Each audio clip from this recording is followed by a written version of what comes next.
स्वागत है आप सभी का। तो शाम के बस 6 बजने ही वाले हैं और 6 बजे की बड़ी खबरों के साथ मैं हूं प्रीति विष्ट। तो आज की बड़ी खबर ये कि प्रधानमंत्री नरेंद्र मोदी ने कई राज्यों के मुख्यमंत्रियों के साथ वीडियो कॉन्फ्रेंसिंग से बात की। कल भी ये सिलसिला जारी रहेगा। तो आज जिन राज्यों के मुख्यमंत्री या जिन राज्यों के लोग शामिल हुए थे उसमें उत्तराखंड, पंजाब, केरल, झारखंड और हिमाचल प्रदेश जैसे राज्य हैं। इस दौरान प्रधानमंत्री ने कहा कि दुनिया में कोरोना से जितना नुकसान हुआ है भारत में उतना नहीं हुआ। प्रधानमंत्री ने कहा कि हमारे देश में रिकवरी रेट यानी कि जो लोग स्वस्थ हो रहे हैं वो 50% से भी ज्यादा है। प्रधानमंत्री ने कहा कि कोरोना से कोई भी मौत दुखद है, लेकिन सबसे कम मृत्यु दर हमारे देश में ही है और प्रवासी मजदूर अपने घर पहुंच गए हैं। विदेशों से भी भारतीय अपने घर पहुंच रहे हैं। हमने बहुत पहले फैसले लेने शुरू किए थे जिसके अच्छे नतीजे दिख रहे हैं। इसके अलावा प्रधानमंत्री ने कहा कि मास्क और फेस कवर पर जोर देना होगा क्योंकि थोड़ी सी भी लापरवाही खतरनाक साबित हो सकती है। तो ये 2 दिन की बैठक है। कल भी कुछ राज्यों के साथ मुख्यमंत्री मिलेंगे प्रधानमंत्री से और रिपोर्ट ली जाएगी और उसके बाद ये तय होगा कि आगे किस तरह के कदम उठाने हैं, किस राज्य में कोरोना की स्थिति क्या है।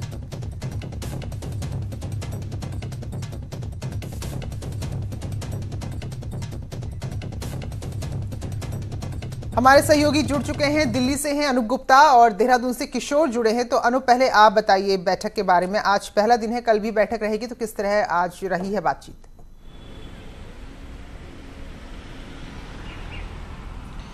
देखिए, बता दूं प्रीति कि आज जो बैठक हुई है वो खत्म हो चुकी है, प्रधानमंत्री नरेंद्र मोदी और मुख्यमंत्रियों की बैठक। और सबसे बड़ी बात बता दूं कि प्रधानमंत्री नरेंद्र मोदी का जो इनॉग्रल स्पीच हुआ उसमें साफ तौर से ये साफ कर दिया गया कि अनलॉक 1 के बाद अब किसी तरह का लॉकडाउन की संभावना बहुत कम है। और प्रधानमंत्री नरेंद्र मोदी ने कहा कि जिस तरह से अनलॉक 1 किया गया उसके बाद धीरे धीरे देश की अर्थव्यवस्था पटरी में आ रही है।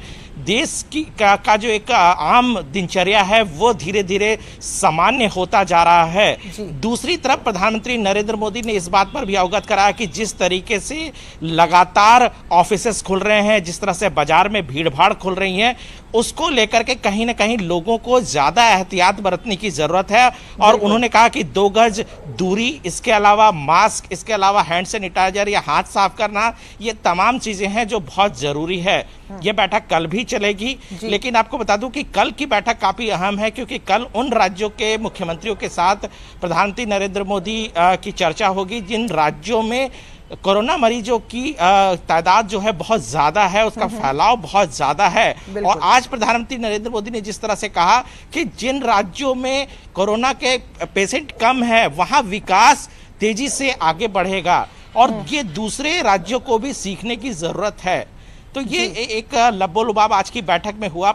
सभी राज्यों के जो मुख्यमंत्री आज की बैठक में भाग उन्होंने लिया है, उन्होंने अपनी ग्राउंड रियलिटी कोरोना को लेकर उन्होंने प्रधानमंत्री के सामने रखी है। जी बिल्कुल। किशोर रावत हमारे साथ देहरादून से जुड़े हैं, अनामिका भी जुड़ी, अनामिका के पास जाएंगे। पहले किशोर, आज उत्तराखंड की भी बारी थी और आंकड़ा बढ़ा है हालांकि यहाँ भी, क्योंकि जब से जो लोग अपने अपने घरों को लौटे हैं, तो क्या कुछ बड़ी बातें रही हैं?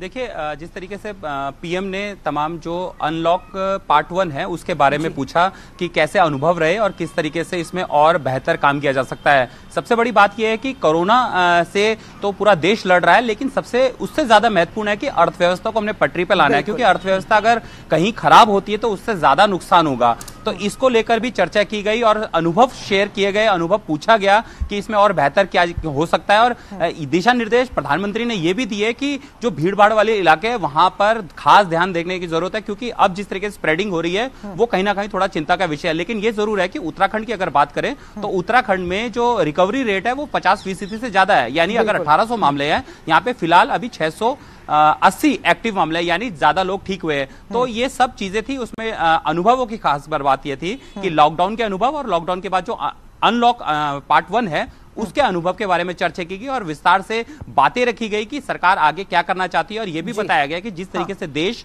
और देश के राज्य कोरोना से लड़ रहे हैं वो कहीं ना कहीं काबिल तारीफ है। बिल्कुल। अनामिका हमारे साथ जुड़ी हैं। तो अनामिका, कल उत्तर प्रदेश के जो मुख्यमंत्री हैं वो प्रधानमंत्री से बात करेंगे और एक बहुत बड़ी आबादी वाला राज्य, 1 करोड़ 23 लाख, और इसके अलावा अगर हम यहाँ पर देखें तो प्रवासी बहुत ज्यादा आए हैं। तो कितनी उम्मीद है और कल की बैठक से क्या कुछ यहाँ पर चर्चा हो सकती है? देखिए, उत्तर प्रदेश के मुख्यमंत्री योगी आदित्यनाथ कल जुड़ेंगे पीएम मोदी के साथ वीडियो कॉल के जरिए। पूरे यूपी के जो ग्राउंड रिपोर्ट है, कम से कम अनलॉक 1 को लेकर के, उसको लेकर बातचीत होगी। और चूंकि यूपी सबसे बड़ा राज्य है जनसंख्या के लिहाज से, तो उस आधार पर अगर देखा जाए तो हालात अभी उतने बुरे नहीं है। हालांकि कम्युनिटी स्प्रेड हुआ है, लोगों में तेजी से केसेस बढ़ रहे हैं, यूपी के अलग अलग हिस्सों से भी केसेस तेजी से बढ़ रहे हैं। लेकिन इस बीच आप ये भी देखिए कि 1 लाख बेड का इंतजाम यूपी ने पहले ही कर लिया है। इसके अलावा 30 लाख से ज्यादा श्रमिक जो देश के अलग अलग हिस्सों में थे वो यूपी वापस आए हैं।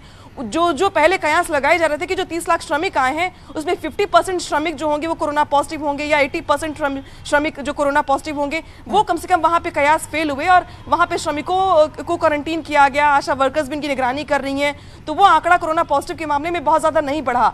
और इसीलिए मुख्यमंत्री योगी आदित्यनाथ कल ये जो डेटा है, जो रिकॉर्ड है, और सबसे बड़ी बात यहाँ पे ये भी है कि यूपी का जो रिकवरी रेट है वो 60% से ज्यादा है। यानी कि लोगों में कोरोना पॉजिटिव हो तो रहे हैं, लेकिन उनकी रिकवरी भी तेजी के साथ हो रही है, लोग ठीक भी हो रहे हैं।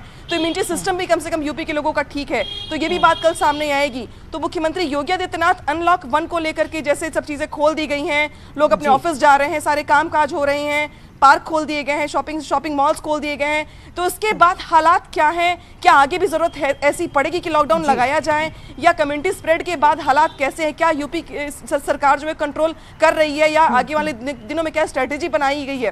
तो इसको लेकर के प्रधानमंत्री मोदी बात करेंगे। आज चूंकि 21 राज्यों के मुख्यमंत्री जुड़े थे और कल मुख्यमंत्री योगी आदित्यनाथ जुड़ने वाले पीएम के साथ। बिल्कुल, तो 23 करोड़ की आबादी वाला बड़ा राज्य है, परेशानियां भी बढ़ी, लेकिन उस हिसाब से वाकई में ये देखा कि जो कोशिशें थी वो की गई, अस्पतालों में भी व्यवस्था पहले से कर ली गई थी। बहुत बहुत शुक्रिया आप तीनों सहयोगियों का हमारे साथ जुड़ने के लिए। तो आज हो चुकी कुछ राज्यों के मुख्यमंत्रियों के साथ बैठक, तो उत्तराखंड भी इसमें शामिल था।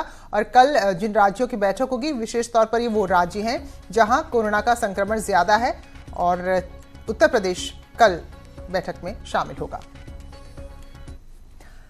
और अब बात वो उस घटना की जिसने एक बार फिर से अंतर्राष्ट्रीय संबंधों को लेकर चर्चा तेज कर दी है। लद्दाख के गलवान घाटी में भारत चीन सैनिकों के बीच हिंसक झड़प हो गई। झड़प में भारत के 3 सैनिक शहीद हो गए, जिसमें एक अधिकारी भी शामिल हैं। भारतीय सेना की तरफ से आए आधिकारिक बयान में इसकी पुष्टि हो गई है। सोमवार रात को गलवान घाटी के पास झड़प हुई है। दोनों देशों के बीच बातचीत के बाद सब कुछ सामान्य होने की स्थिति में आगे बढ़ रहे थे दोनों देश, लेकिन तनाव अचानक बढ़ गया। तो सेना के अधिकारी के बयान के मुताबिक डी एस्केलेशन की प्रक्रिया के दौरान भारत और चीन के सैनिकों के बीच हिंसक झड़प हुई है, और दोनों देशों के वरिष्ठ सैन्य अधिकारी इस वक्त फिलहाल कोशिश यही कर रहे हैं कि मामला शांत हो जाए। शॉकिंग खबर है कि हमारे 3 बहादुर जवान ये शहीद हुए हैं, और वो कहां शहीद हुए? पैंगोंग सो लेक के यहां पर, जब स्टैंड ऑफ जो डी एस्केलेशन हो रहा था चाइना के बीच और हमारे बीच, तब ये सारी कार्रवाई हुई है। कल रात को ये सब हुआ है। कैसे ये शहीद हुए, ये सब कहानी हमको अभी तक पता नहीं है, लेकिन जो भी हो, आज तक 1969 से लेकर आज तक एक भी बुलेट फायर नहीं हुई है चाइना और भारत के बीच। ये धक्का बुक्की वाले किस्से, ये हमेशा के पीछे हटने वाले किस्से, ये हमेशा होते थे चाइना और भारत के बीच, लेकिन ये पहली बार हुआ है 1969 के बाद कि यहां पर कुछ टेंशन हुआ है, कुछ बातचीत हुई है, जिसकी वजह से दोनों तरफ के जो लोग हैं वो थोड़े से गुस्से में आ गए और यहां पर यह हरकत हुई है। चाइना की तरफ में कोई कैजुअल्टी है या नहीं, अभी तक हमें पता नहीं चल रहा है। तो जो हरकत चीन ने की है इससे पहले भी कई बार कर चुका है, लेकिन अब चीन यहां उल्टा विक्टिम कार्ड खेलने में जुट गया। एक नया ही प्रोपेगेंडा से शुरू कर दिया है। चीन के जो अखबार है, वहां का सरकारी अखबार है ग्लोबल टाइम्स, उसके हवाले से चीनी विदेश मंत्रालय का बयान आया है और आरोप पूरा भारत पर लगा दिया है कि भारत ने सीमा का उल्लंघन किया। यानी कि भारत अपनी सीमा से आगे निकलकर चीन की सीमा में पहुंचा, जिसके बाद ये उन्होंने ही यानी कि भारतीय सैनिकों ने ही चीनी सैनिकों से मारपीट की है और भारत ने सहमति का उल्लंघन किया है। तो सारा जो दारोमदार है वो चीन अब भारत के ऊपर डालकर खुद को पीड़ित दिखाने की कोशिश कर रहा है, जबकि कई बार तस्वीरें आई हैं जिसमें चीन की दादागिरी साफ देखी है। बड़े दुख की खबर है कि चाइना के साथ जो डिस्प्यूट चल रहा था वो हायर लेवल पे पहुंच गया है। रात को गलवान वैली में फेस ऑफ में हमारे एक आर्मी ऑफिसर शहीद हो गए हैं और साथ में 2 अदर रैंक्स भी शहीद हुए हैं। ये पहली बार है कि 62 वार के बाद चाइना के साथ आमने सामने गोली चली है और इस तरह से कैजुअल्टीज़ हुई हैं। इस पे बहुत गंभीरता से विचार करने की ज़रूरत है खासकर इस टाइम ये एक फ्लैश पॉइंट है, जैसा कि 62 में हुआ था। इस टाइम मीडिया को भी रिस्ट्रेन थोड़ी रखनी चाहिए, क्योंकि जो भड़काऊ टीआरपी के लिए न्यूज़ चलाई जाती है उससे दूसरी तरफ बहुत ज़्यादा प्रेशर पड़ता है और हमें इस टाइम इस पे थोड़ा संयम से बात करनी चाहिए डिप्लोमेटिक लेवल पे कि क्या इसका सलूशन निकाला जा सकता है। और शालिंद्र वांगू, एडिटर नेशनल ब्यूरो, हमारे साथ जुड़ चुके। शालिंद्र, तस्वीर हम अक्सर देखते थे, धक्का मुक्की की तस्वीरें आती थी, लेकिन बगैर एक बुलेट चले अगर सैनिक शहीद हो जाएं दोनों तरफ के, तो इससे साफ है कि तनाव कितना ज्यादा सेना में है उस सीमावर्ती इलाके में।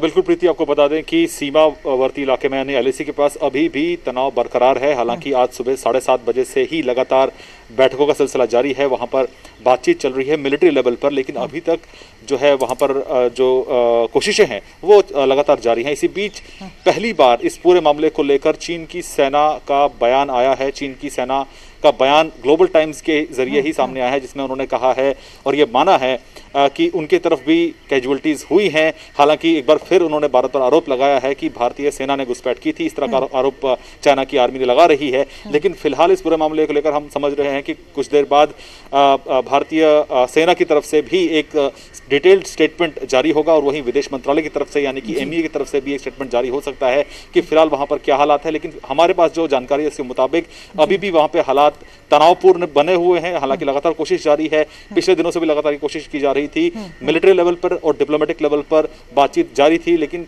कल का जो इंसिडेंट है ये अपने आप में चौंकाने वाला है, क्यों जिस तरह से बिना गोली चलाए ही, जैसा आपने बताया कि हमारे 3 जवान जो है शहीद हो गए, जिसमें एक अधिकारी भी शामिल है। वहीं पाकिस्तान माफ कीजिए चाइना की तरफ भी 3 से 4 लोगों के मारे जाने की खबर है। हालांकि अब देखना यह होगा कि इस पूरे स्टैंड ऑफ को लेकर किस तरह से इसको सुलझाया जाता है बातचीत के जरिए। हालांकि आपको ये भी बता दें कि इंडिया पहले ही साफ कर चुका है कि हम किसी देश में घुसपैठ नहीं करते हैं, लेकिन और जो भारत की जो भारत का जो एक स्टैंड है उससे भारत पीछे नहीं हटेगा। तो जाहिर तौर पर फिलहाल कोशिश जारी है वहां पे स्टैंड ऑफ को रिजॉल्व करने की। बिल्कुल शालिंद्र, एक चीज तो समझ में आ गई, जो जिस स्तर पर जिस लेवल पर अब तक कोशिशें हुई शायद वो उतनी ज्यादा इफेक्टिव नहीं रही और ये घटना सामने आ गई। इधर नेपाल भी कुछ कुछ ऐसी हरकतें कर रहे हैं। तो खबर है कि इस बीच रक्षा मंत्री से मिले हैं सीडीएस, तो क्या अब कुछ बड़े लेवल पर कुछ ठोस चीजें होंगी, ऐसी कोई जानकारी आपके पास? देखिए, अभी से कुछ देर पहले ही रक्षा मंत्री के घर पर आर्मी चीफ नरवाने और साथ ही साथ सीडीएस बिपिन रावत भी पहुंचे हैं और हालात की समीक्षा उनको दी जा रही है। उनको बताया जा रहा है कि क्या कुछ हालात अभी बन रहे हैं और हालांकि लगातार कोशिश की जा रही थी डिप्लोमेटिक लेवल पर भी और पॉलिटिकल लेवल माफ कीजिए मिलिट्री लेवल पर भी बातचीत के जरिए तनाव को कम करने की। हालांकि पिछले दिनों हमने देखा था कि कोर कमांडर लेवल की बातचीत के बाद दोनों देशों की सेनाएं पीछे हटी थी, लेकिन कल जो गलवान वैली में जो इंसिडेंट हुआ है वो अपने आप में चौंकाने वाला है कि क्यों चीन ने एकदम से एक अड़ियल रवैया अपनाया है, जिसके बाद वहां पे क्लैशेस हुए हैं और वहां पे मारपीट हुई है। हालांकि बताया जा रहा है कि बिना हथियारों के ही रॉड्स डंडों का इस्तेमाल किया गया, उनको जो सोल्जर्स हमारे हैं उनको उसमें परेशान किया गया, लेकिन उल्टा चाइना दूसरी तरह के आरोप लगा रहा है। लेकिन कुल मिलाकर ये कहा जा सकता है कि फिलहाल स्थिति तनावपूर्ण बनी हुई है, उसको सुलझाने के लिए फिलहाल कोशिशें जारी हैं। बहुत बहुत धन्यवाद आपका। तो तनाव है और ज्यादा है, सोचिए जरा, जब ऐसे ही आपसी हाथापाई में या धक्का मुक्की में जवान शहीद हो जाएं तो कितनी बड़ी स्थिति वहां पर है वो देख सकते हैं। ये तस्वीरें हैं रक्षा मंत्री राजनाथ सिंह के घर की बाहर की, जहां सीडीएस जनरल विपिन रावत पहुंचे हैं। तो अब ये समझिए कि जिस जिस स्तर पर अब तक बातचीत हो रही थी, अब उससे जब कोई असर नहीं हुआ है, क्योंकि ये लग रहा था कि अब शायद स्थिति सुधर गई है, अधिकारियों की बैठक हुई, मामला शायद शांत हो गया है, लेकिन अब मंत्रियों के लेवल पर, मंत्रालय के स्तर पर अभी बातचीत हो रही है और इसके लिए बाकायदा सीडीएस मिलने पहुंचे हैं, जो तीनों सेनाओं के प्रमुख हैं, जनरल विपिन रावत, रक्षा मंत्री राजनाथ सिंह के बीच और बातचीत हो रही है। तो अब आगे क्या कदम उठाने हैं, क्या कूटनीतिक कदम उठाने हैं, किस तरह की अब बातचीत आगे बढ़ानी होगी, किस स्तर पर अब लोगों को मिलना होगा, कौन से ऐसे डेलीगेट्स होंगे जो अब मिलकर इस तनाव को कम कर सकते हैं, तो फिलहाल इस पर चर्चा चल रही है।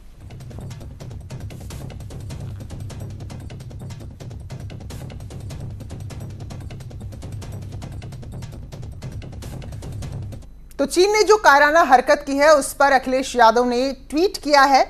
गलवान वैली लद्दाख से चीनी मुठभेड़ में हमारे कमांडिंग ऑफिसर और 2 सैनिकों की शहादत का समाचार मिला है। भावपूर्ण नमन अखिलेश यादव। सरकार ने इन हालातों में भारत चीन सीमा पर वास्तविक स्थिति के स्पष्टीकरण की अपेक्षा है। तो ये ट्वीट है जिसमें अखिलेश यादव जो हमारे सैनिक शहीद हुए हैं उन्हें नमन भी कर रहे हैं और साथ में ये भी कह रहे हैं कि असल में हालात हैं क्या, वहां पर सीमा में स्थिति है कैसी, ये स्पष्ट सरकार बताए, ऐसी वो उम्मीद करते हैं।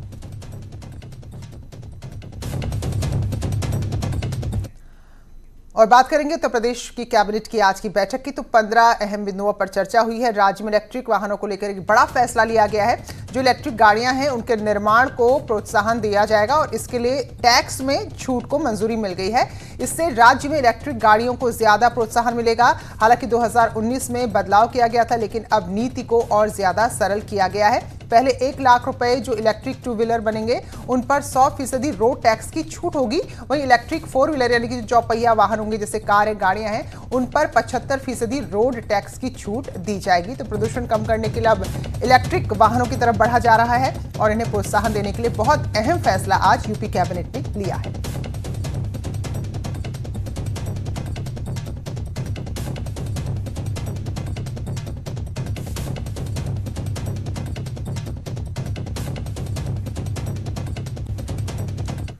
चलिए और एक ब्रेक के लिए यहां पर रुक रहे हैं, लौटेंगे जल्दी।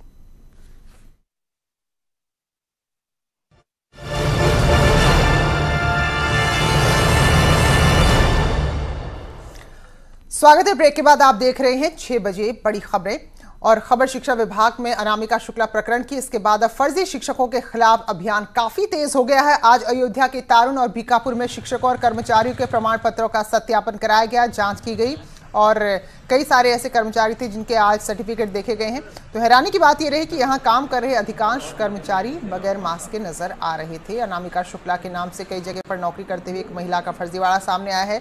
उसके बाद अभी प्रीति नाम की महिला के नाम पर भी कुछ जगह पर फर्जीवाड़ा सामने आया है। तो फिलहाल आज वेरिफिकेशन किया गया है, लेकिन मास्क पहने कम ही लोग यहाँ पर नजर आए।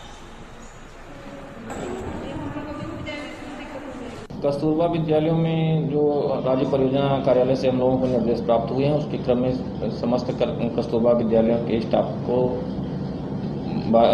क्रमशः बुला करके उनके दस्तावेज लिए जा रहे हैं और उनका जो संलग्न मतलब आर्थिक पत्रावलियों में जो उनके संलग्न दस्तावेज हैं उससे मिलान किया जा रहा है। उसके बाद समस्त पत्रजातों का डॉक्यूमेंट्स का संबंधित बोर्डों से, विश्वविद्यालयों से और निवास प्रमाण पत्र, विकलांग प्रमाण पत्र समस्त का। विश्व की सबसे बड़ी माध्यमिक शिक्षा संस्था यूपी बोर्ड की हाई स्कूल इंटर की परीक्षा के नतीजे 27 जून को घोषित हो सकते हैं। तो डिप्टी सीएम और शिक्षा मंत्री दिनेश शर्मा लखनऊ में ही वीडियो कॉन्फ्रेंसिंग के जरिए रिजल्ट घोषित करेंगे। वहीं बोर्ड मुख्यालय प्रयागराज में यूपी बोर्ड के सचिव नीना श्रीवास्तव और अन्य अधिकारी मौजूद रहेंगे। तो यूपी बोर्ड की हाई स्कूल इंटरमीडिएट की परीक्षा में इस बार 56,07,118 परीक्षार्थी पंजीकृत थे, लेकिन नकल की सख्ती थी तो इसलिए 4,70,446 परीक्षार्थियों ने बीच में ही परीक्षा छोड़ दी थी। और ये पहले भी हुआ था, कोरोना के लॉकडाउन के चलते काफ़ी देरी हुई कॉपियों की जांच में। लेकिन अब जबकि बोर्ड की कॉपियों के मूल्यांकन का काम हो रहा है और पहले हफ्ते में पूरा हो गया था, तो अब 27 तारीख को नतीजे आ सकते हैं। तो जिन बच्चों ने परीक्षा दी है तो उनका इंतज़ार अब खत्म होने वाला है। देश और दुनिया की सबसे बड़ी परीक्षा संस्था मानी जाने वाली उत्तर प्रदेश माध्यमिक शिक्षा परिषद यानी यूपी बोर्ड के हाई स्कूल और इंटरमीडिएट के नतीजे 27 जून को घोषित किए जा सकते हैं। इसको लेकर यूपी बोर्ड ने लगभग सभी तैयारियां पूरी कर ली हैं। सूबे के डिप्टी सीएम और शिक्षा मंत्री डॉक्टर दिनेश शर्मा ने इसको लेकर आज अधिकारियों के साथ वीडियो कॉन्फ्रेंसिंग से चर्चा भी की है। सूत्रों के मुताबिक 27 जून को लखनऊ से deputy CM Dinesh Sharma result घोषित कर सकते हैं और यहां पर यूपी बोर्ड के मुख्यालय में तमाम अधिकारी मौजूद रहेंगे। इस साल की जो यूपी बोर्ड की परीक्षा थी वो 18 फरवरी से लेकर 6 मार्च के बीच आयोजित की गई थी। हालांकि कोरोना काल के चलते यूपी बोर्ड की कापियों के मूल्यांकन में काफ़ी दिक्कतें पेश आई। 2 बार मूल्यांकन को स्थगित करना पड़ा है, लेकिन उसके बाद मूल्यांकन का कार्य तेजी से पूरा किया गया है। अब रिजल्ट तैयार हो चुका है और 27 जून शनिवार को रिजल्ट घोषित करने की तैयारी है। उसको लेकर तैयारियां मुकम्मल कर ली गई हैं। आधिकारिक रूप से भले इसकी घोषणा नहीं की जा रही हो, लेकिन न्यूज़ 18 सबसे पहले दर्शकों को यह खबर बता रहा है कि 27 जून को यूपी बोर्ड का रिजल्ट घोषित हो सकता है। सूत्रों के मुताबिक ये जानकारी छनकर आ रही है और इस बार 56 लाख से ज़्यादा अभ्यर्थियों ने हाई स्कूल और इंटरमीडिएट की परीक्षा में एनरोलमेंट कराया था। लेकिन जिस तरह से यूपी बोर्ड में नकल पर सख्ती लगातार पिछले 3 वर्षों से की जा रही है, उसके चलते इस बार भी 4.5 लाख से ज़्यादा अभ्यर्थियों ने परीक्षा छोड़ दी थी। तो कुल मिलाकर 27 जून को जो रिजल्ट जारी होगा उसको लेकर अब अभ्यर्थियों की भी, परीक्षार्थियों की भी धड़कनें तेज हो गई हैं। कैमरा पर्सन संजू मिश्रा के साथ सर्वेश दुबे, न्यूज़ 18 प्रयागराज।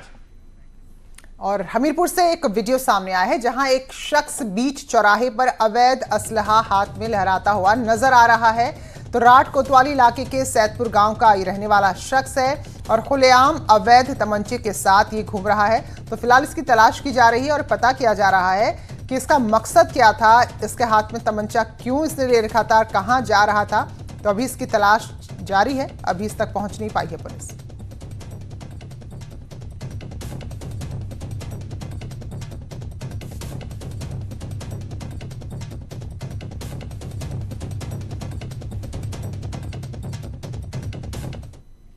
तो इस बुलेटिन में फिलहाल इतना ही। ब्रेक के बाद भी खबरें जारी हैं।